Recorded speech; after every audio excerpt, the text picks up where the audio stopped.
One last point before we break up for white cubes, whatever that was now again, I forgot that, right?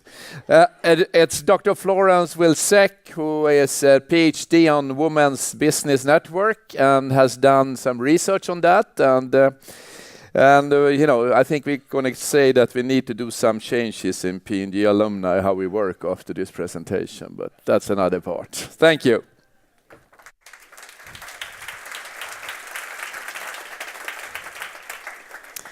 So we heard a lot of great presentation this morning about the world, about the web, about communicating in the emerging countries, and now I'm going to talk about you. So I'm part of a 2-year study about alumni, not only P&G alumni, but other corporate alumni throughout the world. We did this research at the University of Geneva, partnering with other universities in the world. We did studies on 3 continents. We did 9 case studies across private and public domain. We did more than 80 interviews, and I take this opportunity to thank participants from P&G who answered my questions, and I learned so much from you. And I want also to thank Bill Rollason, who cannot be with us today. As you know, he was my longest interview, 2.5 hours. Thank you, Bill. So we have companies, as you see, very different companies across very different industries. But what differentiates them beyond the industries, it's that some of them, from their alumni network, some are firm-driven. Here in P&G, it's the alumni that created the network, that make it strong, that drive it. But actually, you have to know that some of them are actually organized and managed by the companies. In the cross-company report we will produce and publish, we will look more into the advantages and downsides of having the firm directing the network or the alumni. But basically the message that we want to highlight is that the important is that it has to be a collaboration, it has to be a joint venture, because the alumni networks in the future, they will not sustain if both are not working together to make something out of the alumni. We also highlighted in this research to start with 4 main dimensions of what alumni do. There is the social, which seems very evident. We meet and greet, we do networking, we find old friends again. This seems very easy and fairly evident, but it is very important, because it is from this trust you maintain and you create between each other that you can leverage and do more with it. Of course, you will do business together. You have business between the alumni, in particular, that you develop, you help each other, you also share knowledge. But you can see that it actually decreases pretty quickly. Most networks know how to do the social, it's easy to organize a get-together. It's also fairly possible to do business, and some doing better than others, but sharing knowledge, creating knowledge, and ultimately doing something more than that, doing innovation, I'm sorry to say, but not even P&G gets forced out of it. So there's a lot of work here, and I think I'm going to explain in more details why I think you can do better and you can do more because of what you have already done, and especially the strength of your trust, of your values, of your strong social bonds that you have together. Most networks, as I said, they don't have the knowledge and the innovation. So this is the first information. It can seem very evident that you would want to do this, but in our study we see that it is actually not happening. Wanting it to happen is not enough. You have to make it happen. And this is only going to happen if you really leverage what you have, the social ties, the connection, because you think the same way, you have the same language, you are happy to work together and be together. And that is very important, and this is a very rare resource that is not replaceable. So this is very important, and you have to leverage everything, the social to be able to do the business, the knowledge, and the innovation. The challenges we see, now I'm going to focus on Procter & Gamble alumni, but it is also true for a number of other networks, is you have actually increasing competition, because you're not the only alumni network anymore. Other large companies have very successful networks. We also know that people nowadays tend to change careers more often. They go and work for another company and then another company. And then they will have choices. Should I be an active participant alumni with P&G or with IBM or with McKinsey? or another company, you have to make a choice because you're still in your active career. You want to give time, because just signing up, that's easy. But that for us doesn't count as an active alumni that is going to bring value to alumni and to society. So this is a first challenge. Also compared to LinkedIn, all those social networks online are growing. What is P&G Alumni doing that you cannot do on LinkedIn, that you cannot do virtually? So all of this has to be maintained. Also, of course, you want the network to grow, not only in the number of people, but you want it to blossom and to do more things, and you are trying to do more and more things with the foundation and so on. And we believe that those two are linked, because making your roots stronger and using what's important is going to help you to make the tree of the Proctor alumni blossom. For the first one, to maintain and to sustain the network, we can turn to some example of best practices of what the others do. Of course, we will develop it more in the report, but I would just want to give you some example. For the social, we know Procter & Gamble is very strong. And again, this is a strength that you have to maintain. Another one that was very strong in our research is the Australian Tax Office.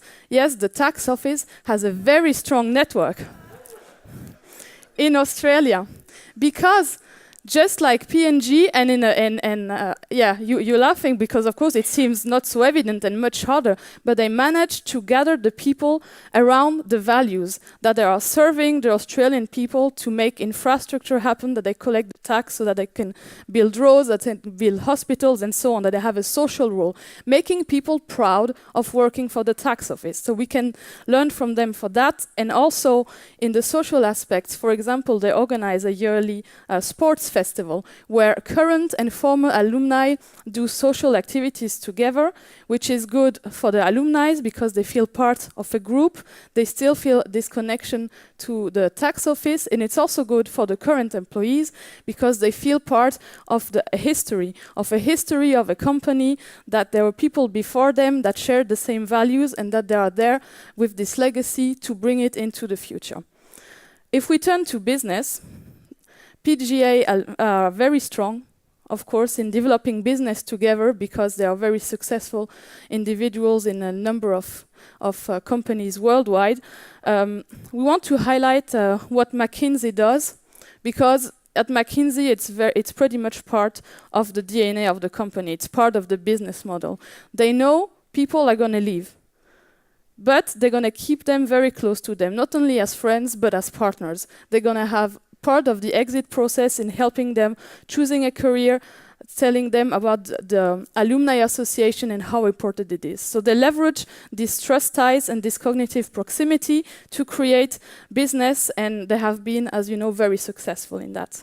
Regarding knowledge, I want to highlight that IBM has a very, very strong network in that. Also, you have to know that the greater IBM connection, it's not only for alumni, it's also for current IBMers. So, of course, there are trade-offs of this that we will research into more. But what is interesting is that they have, of course, it's IBM, they're very good at internet services, at IT, and they have a very strong web platform with a lot of lively forums, webinars that are organized by alumni, but also by IBM, and both can participate, and also for a fee, they can invite external people to participate. So they share knowledge, they create knowledge, and they also create a link to the wider community. Then we'll end with innovation. As you see, it's a kind of lying down pyramid. We have a very strong activity on the social, but innovation is not so much there yet. Of course, at Procter & Gamble, you have Connect and Develop. Of course, I guess some of you have participated in it. It's a great initiative.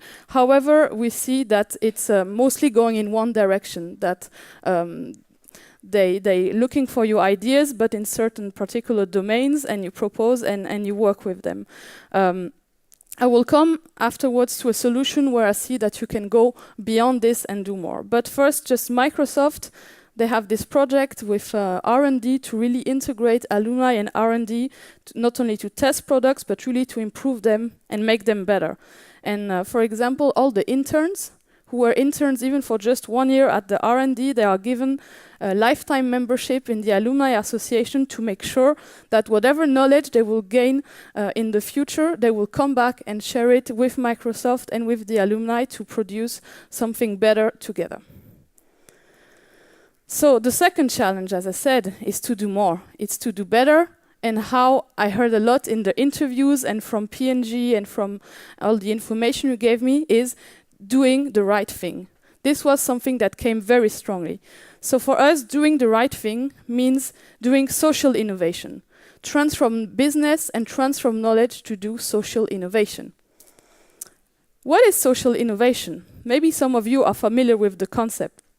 Basically, it's a novel solution to a social problem or economic problem or environmental problem and so on that is different, that is better than the other ones, and where society benefits first, where people are at the center. It's different from other aspects of social entrepreneurship, CSR and so on, because it's not only for the social, it's not only for the business, it's not only for the innovation. It's all of those at the same time, implying multiple stakeholders. And I believe you can do it. Because as you've seen, you are very good, but you can do more and you can do better. Why could you be the first movers and be known for this and do more with the alumni and together with P&G? Because you have these shared values, this very strong vision. You have this passion for winning. I saw this in all the interview, this passion for learning, for doing more, for being active, and a passion for doing the right thing.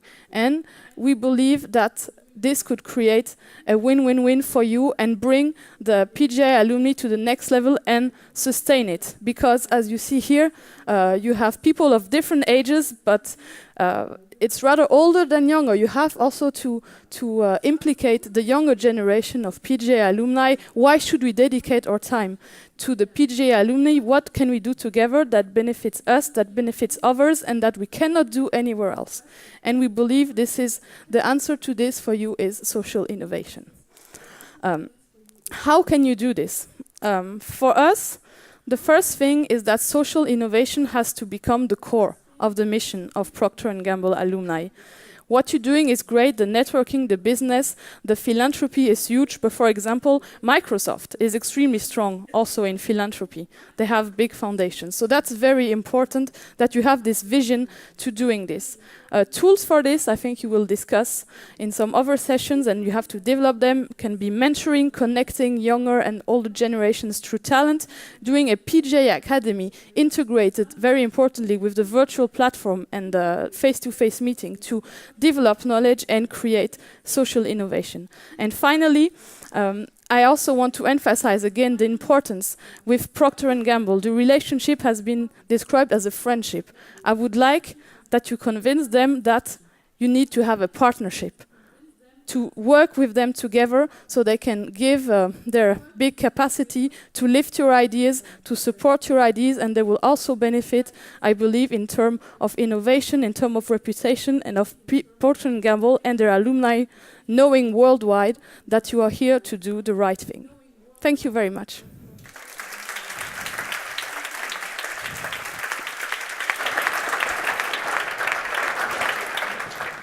So I think my brain is fried. Anybody else's brain is fried and you can't say anything? No or yes? You don't remember very well, do you? Okay. So I think first of all, I really would like everybody to give a round of applause to our speakers this morning.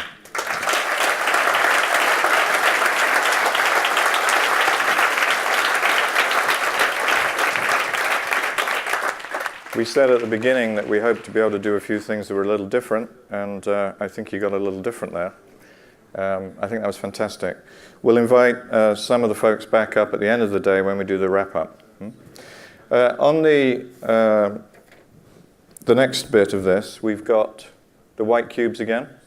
And in fact, the white cube idea came out of this thought that there's a lot of energy, there's a lot of intelligence in the room. Could we somehow make use of that together? And everybody was reporting back on that yesterday. So if you didn't go to the white cube yesterday, we hope you can go to the white cube today. If you want to go to the same one, that would be great. There's also one other thing going on out there, which is P&G Connect and Develop, which is a sponsor of ours. In fact, they provided some of the goodies. Let me just check which room they're in. They're in the Mont Blanc room. And, oh, that's interesting. I didn't see that. There are more product samples to be given away. So Steve will talk about this idea of innovation partnering inside P&G and possibly based on what Florence said outside of P&G. So we think that's actually going to be quite an interesting session too. So that's in Mont Blanc, and then we have the 3 white cubes. That will run into lunch, which will be 12 o'clock. So you're free till then with these cubes, 12 o'clock for lunch. We start again at 1:30, and we made a couple of changes to the program. The first is that we'll start with Kevin Roberts. Kevin will kick us off at 1:30. For those who've seen Kevin on stage before, you know that's going to be interesting. And he's all set and he's good to go. Then we're going to come back on the white cubes. We're going to follow up on what we said yesterday with the panelists, the people running those from the sponsors. And then we'll do the conference wrap-up. Somewhere along the way, we'll be talking with Dimitri, who I hope is going to join us this afternoon. He will be speaking tonight for obvious reasons, but hopefully he'll be joining us this afternoon. And we'll be finishing sharp at 4 o'clock so that we can get everything organized for this evening. So is that reasonably clear for everybody? So thanks for being a great audience today. I hope you really enjoyed it, and please enjoy the white cubes and Connect and Develop.